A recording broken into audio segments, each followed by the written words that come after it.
আসসালামু আলাইকুম। আপনারা সকলেই জানেন মানিকগঞ্জ পৌরসভার মোট ৯টি ওয়ার্ডের মধ্যে ৬ নং ওয়ার্ড হচ্ছে সবচাইতে গুরুত্বপূর্ণ একটি ওয়ার্ড। কেননা এই ওয়ার্ডে ডিসি অফিস, এসপি অফিস, পৌরসভা, বয়েজ স্কুল, গার্লস স্কুল সহ অনেক সরকারি প্রতিষ্ঠান রয়েছে।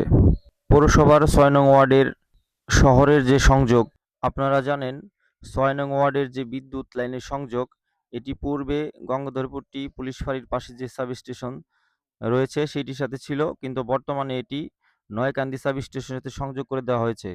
অর্থাৎ শহরের মূল সংযোগের সাথে বিচ্ছিন্ন করে দিয়ে দুধবাজারের পর থেকে জরিনা কলেজ হয়ে অত্র এলাকা ৬ নং ওয়ার্ডের অংশ মান্তা, বারৈল, গুস্তা এই এলাকার সাথে সংযোগ করে দেওয়া হয়েছে।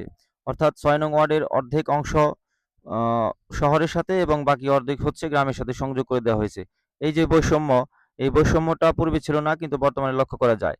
এই বৈষম্য দূর করার জন্য অর্থাৎ ৬ নং ওয়ার্ডের সংযোগটি শহরের সাথে স্থাপন করার জন্যে আমাদের এলাকার বিভিন্ন শ্রেণীর লোকজন বিভিন্নভাবে চেষ্টা তদবির করেছে, কিন্তু কোনোতেই কোনো কিছু কাজ হচ্ছে না।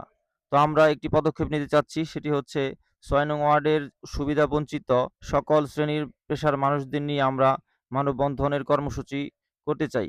এ বিষয়ে আপনাদের সকলের পরামর্শ চাচ্ছি এবং আপনাদের সকলের মতামত চাচ্ছি। সকলকে ধন্যবাদ জানাচ্ছি। আসসালামু আলাইকুম ওয়া রাহমাতুল্লাহ।